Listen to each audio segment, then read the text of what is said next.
Hello guys, कैसे हो आप सब लोग। स्वागत है आप सभी का हमारे YouTube channel the knowledge race पर। हम लोग डिस्कस कर रहे हैं सरफेस केमिस्ट्री और ये उसका लेक्चर 3 है। आज के लेक्चर में हम लोग एडजॉर्प्शन, आइसोथर्म और कैटालिसिस के बारे में पढ़ेंगे। अगर आप लोगों ने प्रीवियस 2 वीडियोस अभी तक नहीं देखे हैं तो प्लीज़ आई बटन के ऊपर क्लिक करके आप लोग उनको पहले देख लीजिए, उसके बाद ही ये वीडियो जो है आपको समझ में आएगा। तो चलिए जल्दी से स्टार्ट करते हैं आज का हमारा टॉपिक। तो आज का हमारा टॉपिक है सबसे पहले एडजॉर्प्शन आइसोथर्म। तो देखो, सबसे पहले हम लोग इसकी डेफिनेशन देख लेते हैं, उसके बाद मैं आपको डिटेल में बताता हूँ कि एडजॉर्प्शन आइसोथर्म क्या होती है। The variation in the amount of gas adsorb by the adsorbent at constant temperature with change in pressure is shown by a curve called adsorption isotherm. पहली बात, एडजॉर्प्शन आइसोथर्म जो है वो एक प्रकार का ग्राफ होता है और जिसके ऊपर एक कर्व जो है वो मतलब बनाई जाती है। ठीक है, तो अब देखो इसके अंदर क्या होता है कि अगर हम लोग एक कांस्टेंट टेम्परेचर ले लें, यानी कि एक फिक्स्ड टेम्परेचर ले लें और उसके बाद जो है प्रेशर को चेंज करना स्टार्ट करें, ठीक है, तो फिर हम लोग देखेंगे कि जो एड्जॉर्प्शन ऑफ गैस है एड्जॉर्बेंट के ऊपर, वो कैसे उसके अंदर वेरिएशन आती है। ठीक है, क्या बोला मैंने आपको ये बोला कि अगर हम लोग एक फिक्स्ड टेम्परेचर ले लें, यानी कि कांस्टेंट टेम्परेचर ले लें और उसके बाद जो है अगर हम लोग प्रेशर को चेंज करना धीरे धीरे चेंज करें, तो फिर हम लोग देखेंगे कि जो एड्जॉर्प्शन ऑफ गैस है एड्जॉर्बेंट के ऊपर, उसके अंदर क्या वेरिएशन आता है। उसी चीज़ को हम लोग क्या कहेंगे, एड्जॉर्प्शन आइसोथर्म कहेंगे। तो जहाँ पे आप लोग देख रहे होंगे कि एक जहाँ पे ग्राफ दिया हुआ है जिसके अंदर क्या लिए हैं, 2 हमने एक्सिस लिए हुए हैं। एक तो हमारा ये वाला एक्सिस है और दूसरा हमारा ये वाला एक्सिस है। ये वाला जो एक्सिस है इसके ऊपर हमने लिखा हुआ है X by M. X by जो एम है ये हमारा रिप्रेजेंट करता है amount of gas adsorbed by the adsorbent, यानी कि कोई एक एड्जॉर्बेंट है उसने कितनी गैस को एड्जॉर्ब किया हुआ है। और उस नीचे है हमारा प्रेशर पी। ठीक है, कि हम लोग धीरे धीरे प्रेशर को बढ़ा रहे हैं तो जो हमारी गैस है वो कितनी एड्जॉर्ब हो रही है या फिर कम हो रही है या ज़्यादा हो रही है। ठीक है, तो इस चीज़ को ये रिप्रेजेंट करता है। तो अगर आप लोग यहाँ पे ध्यान से देखें, जैसे जैसे हम लोगों ने प्रेशर को बढ़ाना शुरू किया तो हमारी जो अमाउंट ऑफ जो गैस है वो भी एड्जॉर्ब हो रही है। ठीक है ना, सबसे पहले हमारे पास यहाँ पे क्या बन रहा है, एक सीधी कर्व बन रही है, सीधी लाइन। ठीक है ना, स्ट्रेट लाइन बन रही है। तो इसका मतलब ये है कि जो हमारा जैसे जैसे प्रेशर बढ़ रहा है तो हमारी अमाउंट ऑफ गैस जो है एड्जॉर्ब हो रही है, जो वो भी बढ़ रही है। ठीक है, लेकिन एक पॉइंट ऐसा आएगा कि ये जो हमारा प्रेशर जो है हम लोग बढ़ाते रहेंगे लेकिन जो amount of gas adsorb on the adsorbent है वो इतनी ज़्यादा नहीं होगी। ठीक है, और धीरे धीरे जैसे जैसे हम लोग और प्रेशर को बढ़ाते जाएंगे तो एक पॉइंट ऐसा आएगा कि हमारी जो लाइन है वो बिल्कुल पैरेलल हो जाएगी। ठीक है, क्या हो जाएगी, बिल्कुल पैरेलल हो जाएगी। तो एक पॉइंट जो है ऐसा बीच में आ जाता है जिसको हम लोग क्या कहते हैं, सैचुरेशन प्रेशर कहते हैं, जिसको पी एस के साथ रिप्रेजेंट किया जाता है। किसके साथ, पी एस के साथ। तो ये एक ऐसा पॉइंट होता है हमारा प्रेशर का कि चाहे इस प्रेशर के बाद आप लोग जितना मर्जी प्रेशर बढ़ा लो, adsorption of gas on the adsorbent जो है वो बिल्कुल ज़ीरो हो जाती है, यानी कि उसके बाद एड्जॉर्प्शन नहीं होगी। ऐसा क्यों होता है तो ये मैं आपको यहाँ से बता देता हूँ। From the graph we observe that after attaining pressure P S, that is the saturation pressure. ठीक है, अब क्या है, पी एस हमारा सैचुरेशन प्रेशर है। जब ये अटेन हो जाएगा उसके बाद क्या होगा, amount of gas adhering to the adsorbent becomes zero, यानी कि पी एस जब आ गया तो उसके बाद हमारी जो एड्जॉर्प्शन है वो ज़ीरो हो जाएगी। ऐसा क्यों होगा, because this happens because of the surface area available for adsorption is limited and all the sites are occupied. A further increase in pressure does not cause any change. ठीक है ना, मतलब जितनी भी हमारे पास, मान लो एक सरफेस एरिया था, ठीक है, हमने प्रेशर बढ़ाना शुरू किया तो उसके ऊपर एड्जॉर्प्शन होना स्टार्ट हो गया। लेकिन एक टाइम ऐसा आया जब हमारे पास सैचुरेशन प्रेशर आ गया। अब उसके बाद जो है फर्दर आगे एड्जॉर्प्शन नहीं हो रही है। क्यों, क्योंकि जितना भी हमारा जो सरफेस एरिया था उसके ऊपर जितनी एड्जॉर्प्शन होनी थी वो अब हो चुकी है, एक्स्ट्रा कोई भी स्पेस वहाँ पे अवेलेबल नहीं है। तो जब एक्स्ट्रा स्पेस अवेलेबल नहीं है तो एड्जॉर्प्शन कहाँ होगी, तो इसलिए आप लोग जितना मर्जी प्रेशर बढ़ाते रहोगे हमारी एड्जॉर्प्शन क्या होगी, ज़ीरो होगी। और यही चीज़ जो है यहाँ पे हमें कर्व जो है वो शो कर रही है। तो ये बिल्कुल सिंपल सा है और ये एक journal form of adsorption isotherm है। और इसके बाद जो है हमारे पास अलग अलग टाइप की एड्जॉर्प्शन आइसोथर्म्स होती हैं। आई थिंक उनको आपको पढ़ने की बिल्कुल भी ज़रूरत ज़रूरत नहीं है, क्योंकि आप लोग सारे जानते हो यार कि आपको 10 नंबर की तो टोटल साइंस आनी है, ठीक है ना, और उसमें से भी आपको 3 नंबर की केमिस्ट्री आएगी ज़्यादा से ज़्यादा, ठीक है। तो उसके अंदर ज़रूरी नहीं है कि आपको जो है टाइप्स ऑफ एडजॉर्प्शन आइसोथर्म्स के अंदर से ही क्वेश्चन आएगा। जो जनरल फॉर्म थी वो मैंने आपको बता दी है, तो ये आपको जो है अच्छे से ध्यान में रखनी है। तो अब नेक्स्ट चलते हैं। नेक्स्ट है हमारे पास कैटालिसिस। तो कैटालिसिस या फिर कैटालिस्ट क्या होता है, इसको हम लोग अच्छे से डिस्कस करेंगे। तो सबसे पहले मैं आपको बता दूं केमिकल रिएक्शन के बारे में। अगर आप लोगों ने मेरा लेक्चर देखा होगा फिजिकल और केमिकल चेंज के ऊपर, तो आपको केमिकल रिएक्शन जो है अच्छे से पता होगा। तो यार एक बात मैं आपको और बता दूं कि अगर आप लोग हो ना साइंस बैकग्राउंड से, तो प्लीज़ यार इस वीडियो को चाहे आप लोग मतलब एज ए रिवीजन के तौर के ऊपर देखिएगा। ऐसा मत सोचिएगा कि मैं आपको सिखा रहा हूँ। अगर आप लोग हो नॉन साइंस बैकग्राउंड से, यानी कि आपका आर्ट्स है या फिर कॉमर्स है, फिर तो आप लोग इस वीडियो को ध्यान से सुनिए। लेकिन अगर हो सकता है कि आप लोग साइंस से हो, तो आपको लग रहा होगा कि सर क्या पढ़ा रहे हैं, ठीक है ना।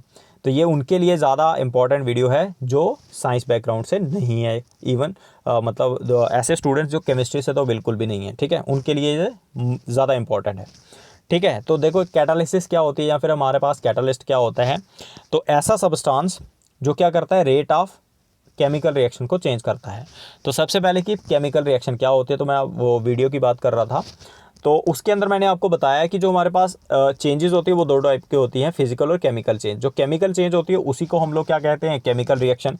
क्यों? क्योंकि उसके अंदर 2 या 2 से ज़्यादा चीज़ें आपस में रिएक्ट करके एक न्यू प्रोडक्ट की फॉर्मेशन करती हैं। तो केमिकल रिएक्शन के अंदर क्या होता है, 2 या 2 से ज़्यादा चीज़ें आपस में रिएक्ट करके एक न्यू प्रोडक्ट की फॉर्मेशन करती हैं, ठीक है। अब वो प्रोडक्ट कितनी जल्दी मतलब बनता है वो डिपेंड करता है हमारे कैटालिस्ट के ऊपर, ठीक है, कि कैटालिस्ट उसके अंदर है या नहीं है, अगर है तो कैसा है वो। तो वही चीज़ जो है हम लोग यहाँ पे पढ़ने जा रहे हैं कि हमारे पास एक ऐसा सब्सटेंस होता है जो रेट ऑफ केमिकल रिएक्शन को अल्टर करता है, पहली बात। और दूसरी बात ये कि themselves remain chemically and quantitatively unchanged after the reaction are called catalyst, ठीक है। तो हमने ये कहा कि कैटालिस्ट क्या होता है, एक ऐसा सब्सटेंस होता है जो रेट ऑफ केमिकल रिएक्शन को अल्टर करता है, और मैक्सिमम केसेस में ये क्या करता है, उसको स्पीड अप करता है, यानी कि बढ़ाता है, रेट ऑफ रिएक्शन को इंक्रीज करता है। और दूसरी बात कि केमिकली और क्वांटिटेटिवली, यानी कि केमिकली जो है वो बिल्कुल अनचेंज्ड रहेगा, और क्वांटिटेटिवली यानी कि जितना अमाउंट आप लोगों ने उसके अंदर डाला है, केमिकल रिएक्शन के अंदर डाला है, लास्ट में आपको उतना ही अमाउंट रिकवर हो जाएगा, ठीक है। तो आई होप कि आपको कैटालिस्ट समझ आ गया होगा। अब ये पूरा का पूरा जो फेनोमेना होता है ये कहलाता है हमारा कैटालिसिस।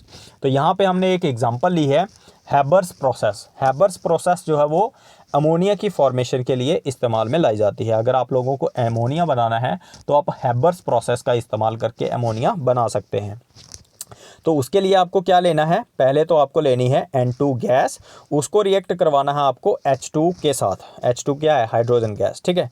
इसके लिए आपको चाहिए यहाँ पे एक कैटालिस्ट जिसका नाम है आयरन, जिसको हम लोग बोलते हैं फाइनली डिवाइडेड आयरन, ठीक है। और साथ ही साथ अगर आप लोगों ने यहाँ पे आयरन को कैटालिस्ट डाला है तो आपकी रिएक्शन का जो रेट है वो इंक्रीज करेगा। लेकिन उसके साथ साथ अगर आप लोगों ने यहाँ पे एक और सब्सटेंस डाला जिसका नाम है मोलिब्डेनम, ठीक है, ये यहाँ पे लिखा हुआ है मोलिब्डेनम। ये यहाँ पे क्या काम करता है, प्रमोटर का काम करता है। अब प्रमोटर क्या होता है, प्रमोटर जो है हमारे पास एक ऐसा सब्सटेंस होगा जो हमारे कैटालिस्ट की एक्टिविटी को एनहांस करेगा। यानी कि पहली बात कि जो हमारा कैटालिस्ट है वो इंक्रीज करेगा रेट ऑफ रिएक्शन को, ठीक है। अगर उसके साथ साथ अगर हम लोगों ने प्रमोटर भी डाला है तो वो जो कैटालिस्ट की एक्टिविटी है उसको और भी ज़्यादा बढ़ाएगा, ठीक है।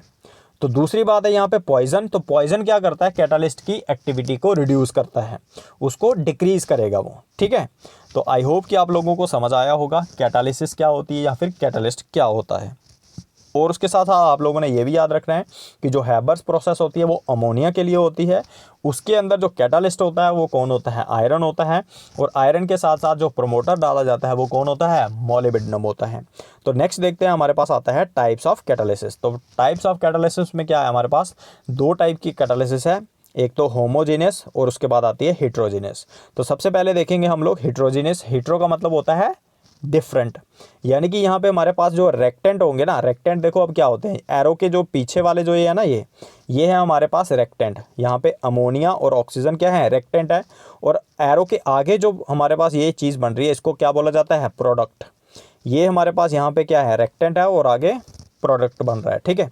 अब जो हमारे पास जो रेक्टेंट है और उसके साथ साथ जो हमारा कैटालिस्ट है, जो इस रिएक्शन में डाला गया होगा। अगर उनका फेस डिफरेंट है, फेस का मतलब यहाँ पे क्या होगा कि उनकी जो फिजिकल स्टेट है, क्या वो सॉलिड्स हैं, क्या वो लिक्विड्स हैं या फिर गैसेस हैं, अगर तो वो डिफरेंट है ना, तो हम लोग को कहेंगे कि जो यहाँ पे कैटालिसिस हो रही है वो कौन सी हो रही है, हेट्रोजेनस कैटालिसिस। तो यहाँ पे मैंने लिखा है कि reactants and catalyst are in different phase. तो एग्जांपल है ऑक्सीडेशन ऑफ अमोनिया। अमोनिया की अगर हम लोग ऑक्सीडेशन करेंगे तो उस दौरान जो है हमारे पास अमोनिया जो है वो गैस फॉर्म में रहता है, और जो ऑक्सीजन होती है वो तो आप लोग जानते हैं गैस में। और उसके बाद जो कैटालिस्ट डाला जा रहा है बीच में वो है प्लेटिनम। क्या है, प्लेटिनम। और प्लेटिनम कैसा होता है, सॉलिड। तो यानी कि यहाँ पे दोनों का फेस जो है वो अलग अलग है, ठीक है। तो इसलिए ये हेट्रोजेनस कैटालिसिस है। नेक्स्ट आती है हमारे पास होमोजेनस कैटालिसिस। तो होमोजेनस कैटालिसिस में क्या होगा, सेम होंगे, होमो का मतलब ही सेम होता है। तो रेक्टेंट और जो कैटालिस्ट है वो आपस में सेम फेस में होंगे, और जनरली ये सॉलिड फेस में कभी भी नहीं होगा। ऐसा नहीं कि रेक्टेंट और जो कैटालिस्ट है हमारा सॉलिड होगा, तो ये तो कभी तो इसकी रिएक्शन नहीं करवा सकेगा, ठीक है ना, उसको एनहांस नहीं कर सकेगा। तो हमेशा कैसे होने चाहिए, या तो लिक्विड होना चाहिए या फिर गैस होने चाहिए, ठीक है। तो हमारे पास एग्जांपल आती है ऑक्सीडेशन ऑफ सल्फर डाइऑक्साइड। तो इसके अंदर हमारे पास जो सल्फर डाइऑक्साइड है और यहाँ ऑक्सीजन है, ये दोनों गैस हैं, और जो इसके अंदर कैटालिस्ट डाला जाता है नाइट्रोजन ऑक्साइड, वो भी गैस होता है। तो यानी कि रेक्टेंट और जो हमारा कैटालिस्ट है सभी का फेस सेम है, इसीलिए ये कैसी है, होमोजेनस कैटालिसिस है। नेक्स्ट है हमारे पास एप्लीकेशन ऑफ एड्जॉर्प्शन। अब जो हम लोग मतलब 2-3 लेक्चर से एड्जॉर्प्शन के बारे में पढ़ रहे हैं, तो इसके एप्लीकेशन क्या है उसके बारे में भी हमें पता होना चाहिए, और यहाँ से क्वेश्चन हो सकता है कि आपको पूछा जाए। तो सबसे पहले है एड्जॉर्प्शन जो है वो हमें क्या करती है, ह्यूमिडिटी को कंट्रोल करने में हेल्प करती है। अगर आप लोगों को याद होगा, मैंने आपको बताया था कि जो कुछ ब्रांडेड शूज़ के डिब्बे होते हैं उनके अंदर सिल्का जेल होती है, आपने देखी भी होगी, ठीक है ना, पाउडर फॉर्म में होती है, वो छोटा सा पाउच होता है एक। तो वो जो है वो क्यों डाला जाता है उसके अंदर, ताकि वो जितना भी डिब्बे के अंदर मॉइस्चर है उसको एब्जॉर्ब कर ले, ठीक है। सिल्का या फिर एल्युमिनियम जेल जो है वो क्या करते हैं, मॉइस्चर को एब्जॉर्ब करते हैं और ह्यूमिडिटी को रिमूव करते हैं, जिससे हमारी चीज़ें जो है वो ख़राब होने से बच जाती हैं। दूसरा है गैस मास्क। अब कुछ ऐसे हमारे पास गैस मास्क होते हैं, यहाँ पे पॉइजनस गैसेस होती हैं, वहाँ पे जाके हम लोग गैस मास्क डाल के जाते हैं। उसमें क्या होता है, एक्टिवेटेड चारकोल होता है, वो क्या करते हैं, पॉइजनस गैसेस को अपनी सरफेस के ऊपर एब्जॉर्ब कर लेते हैं, और हमारे मास्क के अंदर जो है सिर्फ ऑक्सीजन गैस आती है, ठीक है। तो ऐसी जो हमारे पास मास्क होती हैं ये हम लोग कोल माइंस के अंदर यूज़ करते हैं। तो एक्टिवेटेड चारकोल जो है एड्जॉर्प्शन का यहाँ पे काम करता है। दूसरा है removing coloured substances from solutions. हमारे पास कुछ सॉल्यूशन है जिसके अंदर मान लो कोई कलर मिक्स हो गया, अब हमें जो है वो कलर रिमूव करना है, तो हम लोग कैसे करेंगे, हम लोग क्या करेंगे, एक ऐसा सब्सटेंस उसके अंदर डालेंगे जो केमिकली उसके साथ तो रिएक्ट नहीं करेगा सॉल्यूशन के साथ, ठीक है ना, लेकिन वो जितना भी उसके अंदर जो कलर्ड सब्सटेंस है ना उसको अपनी सरफेस के ऊपर एब्जॉर्ब कर लेगा, और उसको बाद में हम लोग फिल्टर आउट या फिर उसको किसी दूसरे केमिकल तरीके के साथ अलग कर लेंगे, तो जिससे हमारा सॉल्यूशन जो है बिल्कुल क्लियर हो जाएगा, ठीक है। नेक्स्ट हमारे पास हेट्रोजेनस कैटालिसिस। तो इसमें हम लोग कहते हैं कि जब हमारी कोई एक गैसियस रेक्टेंट, ठीक है ना, absorbed on the surface of the solid catalyst, यानी कि एक कोई सॉलिड कैटालिस्ट है हमारे पास, और उसके ऊपर जो है हमारा गैसियस रेक्टेंट जो है वो एब्जॉर्ब किया हुआ है। अब जैसे जैसे हमारे पास क्या होगा, रेक्टेंट की जो कंसंट्रेशन जो है वो सरफेस एरिया के साथ साथ मतलब सरफेस एरिया के साथ साथ क्या करेगी, उसके ऊपर बढ़ेगी, ठीक है ना। मान लो हमारे पास एक सॉलिड कैटालिस्ट है, उसके ऊपर जो है हमारी जो गैस है वो एब्जॉर्ब करती जा रही है। जैसे जैसे हमारी गैस उसके ऊपर एब्जॉर्ब करेगी तो उसका जो रेट ऑफ रिएक्शन होगा ना वो भी इंक्रीज़ करेगा। क्यों इंक्रीज़ करेगा, क्योंकि सरफेस एरिया ज़्यादा है, जितना ज़्यादा सरफेस एरिया होगा अमाउंट ऑफ गैस उतना ज़्यादा एब्जॉर्ब होगी, और उतना ज़्यादा हमारे पास रेट ऑफ रिएक्शन क्या होगा, इंक्रीज़ करेगा। तो ये है हमारे पास हेट्रोजेनस कैटालिसिस, ठीक है ना, क्योंकि यहाँ पे क्या होगा, हमारे पास जो सरफेस है वो सॉलिड है, और जो हमारी गैस जो है वो क्या है, वो तो ऑलरेडी गैस ही है, ठीक है ना। नेक्स्ट हमारे पास फ्रॉथ फ्लोटेशन। अब फ्रॉथ फ्लोटेशन जो है वो एक मेटलर्जी का एक प्रोसेस है, जिसके अंदर हम लोग क्या करते हैं, कोई एक सल्फाइड ओर है मान लो हमारे पास, जिसको हम लोग शेक करते हैं पाइन ऑयल और वाटर के साथ। अब आपको पता है जब भी हम लोग ऑयल को पानी के साथ मिक्स करेंगे तो एक प्रकार से हम लोग वहाँ पे फ्रॉथ बना सकते हैं। तो अब क्या होगा, जैसे ही हम लोगों ने क्या लिया, पाइन ऑयल, पानी और हमारी जो सल्फाइड हो रहा है उसको मिक्स करके बीच में से एयर को पास किया और उसको शेक किया, तो बीच में बनेगी फ्रॉथ।